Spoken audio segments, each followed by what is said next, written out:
and follow. So after getting elected as a president of Bharatiya Janata Party Andhra Pradesh, so I want to emulate what all things Narendra Modi ji has done while his growth as a leader to become CM and then to PM. So today I was very fortunate to meet him. We had a good discussion about what are the situation, what are the challenges that are being faced. The advice given to me is to travel around the state vigorously and touch every part of the state and every section of the public.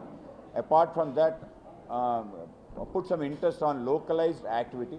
So one particular activity which we thought of is promoting our Telugu language. Telugu language promotion should come from the public. Public should ask that Telugu should be implemented in all walks of life. So the movement should come from the public. So he has advised me to travel around the state, tell the importance of mother tongue and how mother tongue will help people, scientific temper, how it will improve, how will it improve people's memory. All these things were discussed, and he particularly suggested about what activity should be taken among youth and women. Some kind of unique activity should be planned for the youth so that people get attracted to the party. And he has advised us to go to every village of the state and tell the people about what all good things that were done by Modi ji, and the challenge he asked, what is the challenge now faced by the people of Andhra, especially now because of the tariff war. Trump has given more than 50% tariff for agriculture products. So that is hitting hardly in Andhra Pradesh. The aquaculture is getting affected. Tobacco is also getting affected because this is a harvest time for tobacco. So all the tobacco bundles are being kept at all the warehouses. So we have spoken with the AP Markfed in also Commerce Ministry. Though the procurement doesn't come under the central privilege, Center has said take the last barren of tobacco.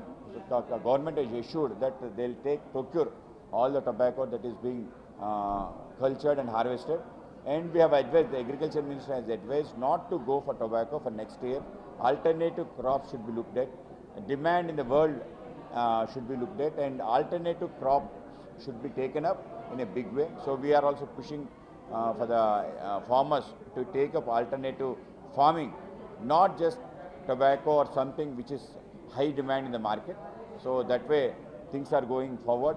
There is another problem with Bailey black tobacco, which is also being produced in a large quantity from Andhra Pradesh. Around 70% of total tobacco production is from Andhra. So that is also being hit because of American restrictions and all. So state government is also looking for alternative arenas to sell the product. So we'll be also looking at, finding some solutions to all the farmers, both aqua and land farmers also. అంటే ఇప్పుడు ప్రభుత్వం మొత్తం కూడా కొనాలని చెప్పి అనుకోవటం జరిగింది. Rate 12,000 రాష్ట్ర ప్రభుత్వం 12,000 ఫిక్స్ చేసింది. దాని క్వాలిటీ బట్టి 12,000, 9,000, 6,000 అలాగే రిజెక్షన్ కూడా పెట్టుకుంది. ఆ రిజెక్షన్ మాల్ కూడా ఐటీసీ ద్వారా మన దగ్గర ఏదైతే ట్రేడింగ్ హౌసెస్ ఉన్నాయో వాటి ద్వారా పొగాకు. అయితే పొగాకులో కూడా 2 వెరైటీస్ ఉన్నాయి. ఒకటి బ్లాక్ పొగాకు, ఇంకొకటి ఫైన్ క్యూర్డ్ వెరైటీ. ఆ ఫైన్ క్యూర్డ్ వెరైటీ ప్రపంచంలో బాగా డిమాండ్. సో దాన్ని పంపించే ప్రయత్నం చేయటం, కేవలం అమెరికా కాకుండా లాటిన్ అమెరికా కూడా టొబాకో ఎక్కువ యూస్ చేస్తుంది. వాళ్ళ దేశాలకు కూడా మనం త్వరితగతిన ప్రయత్నం చేసి ఆర్డర్స్ తెచ్చుకోవాలని ప్రయత్నం. ఎక్కువ అంటే ప్రజెంట్ ఇప్పుడు సముద్రంలోనే 5,000 కోట్ల సరుకు ఉండిపోయింది. దాన్ని తీరం చేర్చాలా, తీరం చేసిన రిజెక్ట్ చేసి ఏం చేయాలి. సో దానికోసం కూడా ప్రత్యామ్నాయ మార్గాలు ఆలోచన చేస్తున్నారు. మిగతా దేశాలతో సంబంధాలు పెట్టుకొని ఆ విధంగా మార్చే ప్రయత్నం కూడా చేస్తున్నారు. స్టేట్ చేస్తుంది, సెంట్రల్ కామర్స్ మినిస్టర్ కూడా వెరీ యాక్టివ్గా పర్సూ చేస్తుంది. ఏ ప్రొడక్ట్స్ ఇవాళ కష్టాలు ఉన్నాయి, ఆ ప్రొడక్ట్స్ అన్నిటికీ కూడా ఒక మార్కెట్ క్రియేట్ చేస్తుంది.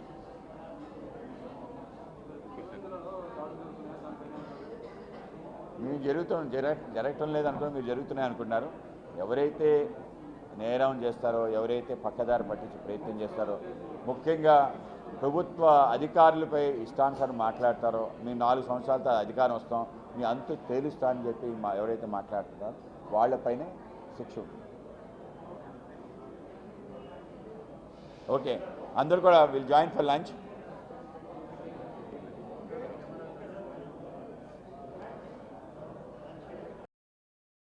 తప్పనిసరిగా శిక్షించాలని మా భావన. ఎక్కడా కూడా కేంద్రం దండ ఇవ్వటం లేదనే విషయం సుస్పష్టం. అన్నీ కూడా యథావిధిగా కొనసాగుతుంది. ఎక్కడ సహాయం చేస్తామని చెప్పి మిమ్మల్ని అడుగుతున్నాం.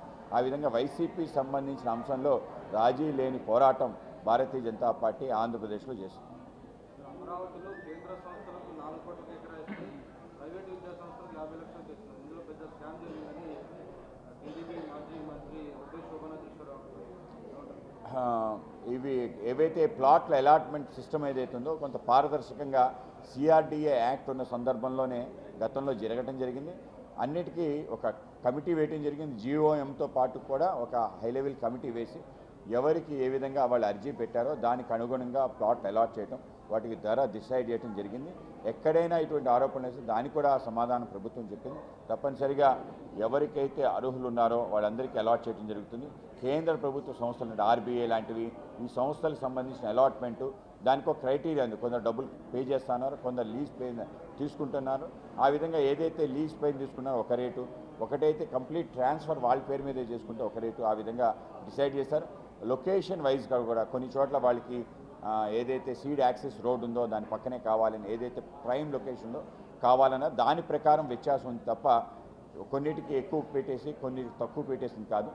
స్టార్టింగ్ ఏదైతే అమరావతి కన్స్ట్రక్షన్ సమయంలో ముందుగా ప్రారంభించడం కొన్ని సంస్థలు వచ్చి కొన్ని ఇన్స్టిట్యూట్స్ వస్తే బాగుంటుంది అనే ఆలోచనతో గతంలో కొన్ని ఆ విధంగా రాయితీలు ఇవ్వడం జరిగింది. దాని తర్వాత ఒక పాలసీ డిసైడ్ చేశారు. ఆ పాలసీ ప్రకారమే లొకేషన్ వైజ్ అలాగే దానికి సంబంధించిన ఏదైతే వాల్యూ ఉందో దాని ఆధారంగా డిసైడ్ చేసి పూర్తి పారదర్శకంగా జరుగుతుంది. ఒకరికి జీరోతో ఇంకోళ్ళకి కోట్లతో చేయటం కారణంగా ప్రజల్లో కూడా ఒక వ్యత్యాసం తెలుస్తుంది. అంటే ఎవరైతే సొంత వ్యక్తులు ఉన్నారో వాళ్ళకి ఎక్కువ ఇచ్చినట్టు, పరాయి వాళ్ళకి తక్కువ ఇచ్చినట్టు అని కాకుండా అందరికీ కూడా ఒక సిస్టమ్ డెవలప్ చేశారు. సెంట్రల్ గవర్నమెంట్ సంబంధించింది కూడా ఒక సిస్టమ్ తయారు చేశారు. స్టేట్ గవర్నమెంట్ ఇన్స్టిట్యూషన్స్కి ఇచ్చేటప్పుడు దానికి కూడా ఒక సిస్టమ్ తయారు చేశారు. ఆ విధంగానే వెళ్తుంది. ప్రైవేట్ అంటే ఇవ్వలే, కేంద్ర ప్రభుత్వం దాన్ని ట్రాన్స్ఫర్ చేయించుకోవాలనుకుంటే మిగతాది లీజ్ బేసిస్ తీసుకున్నారు ప్రైవేట్ వాళ్ళు. ఆ విధంగా ఉంది తప్ప ఏదైతే రేట్ డిసైడ్ చేసిందో ఆ రేట్కి తగ్గించి ఎక్కించి కాకుండా సిఆర్డీఏ చేస్తుంది. సెంట్రల్ గవర్నమెంట్కైనా మిగతా స్టేట్ ఇన్స్టిట్యూషన్కైనా ఒకేలాగా చేశారు. స్టార్టింగ్లో అయితే ఆ విధంగా ఇవ్వటం జరిగింది. దాని తర్వాత 1 ఇయర్లో అంటే ఎక్కువ మంది ఇన్స్టిట్యూట్స్ రావాలి, ప్రోత్సహించాలని. దాని తర్వాత మాత్రం ఒక పాలసీ తీసుకున్నారు. ఆ పాలసీలో ఎక్కడ డివియేషన్ లేకుండా కొనసాగిస్తారు.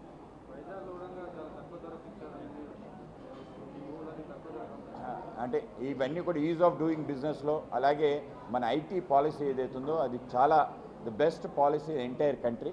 ఆ విధంగా తీసుకొచ్చి దాని ప్రకారం వాటి ఇన్స్టిట్యూషనల్ సపోర్ట్ అంటే మనకి ఎంప్లాయ్మెంట్ జనరేషన్ అనేది దాని మెయిన్ క్రైటీరియా తీసుకున్నారు. పర్ ఏకర్ పర్ ఎంప్లాయ్మెంట్ ఎంత ఇస్తున్నారు, పర్ ఇన్వెస్ట్మెంట్ 1 crore ఇన్వెస్ట్మెంట్ చేస్తే దానికి ఎంత ఎంప్లాయ్మెంట్ వస్తుంది, ఆ విధంగా ఒక ఫార్ములా డిసైడ్ చేసి ఇచ్చారు. ఎవరైతే హయ్యెస్ట్ ఎంప్లాయ్మెంట్ ఇస్తామని చెప్పి ఎష్యూర్ చేశారో, వాళ్ళు హయ్యెస్ట్ ఇన్వెస్ట్మెంట్ తీసుకొస్తున్నారని ఎష్యూర్ చేశారో వాళ్ళకి ఒక పద్ధతిలో ముందుకు తీసుకెళ్తున్నారు. ఆ విధంగానే జరిగాయి తప్ప ఎక్కడ అడ్డగోలుగా ఇచ్చిన తీరైతే లేదు. ఇవైతే ఎక్కువ ఆరోపణలు పేపర్లోనే వస్తుంది. దాన్ని స్వయంగా మంత్రి లోకేష్ గారు కూడా ఛాలెంజ్ చేశారు, నాకు చూపించండి అని చెప్పి అడగడం జరిగింది. ఆ విధంగా ఎక్కడా కూడా ఒకే పాలసీ, ఐటీ పాలసీ అందరికీ పారదర్శకంగా ఇవాళ వెబ్లో అందరికీ దాన్ని డిస్ప్లే చేస్తున్నారు. దాని ప్రకారమే జరుగుతుంది.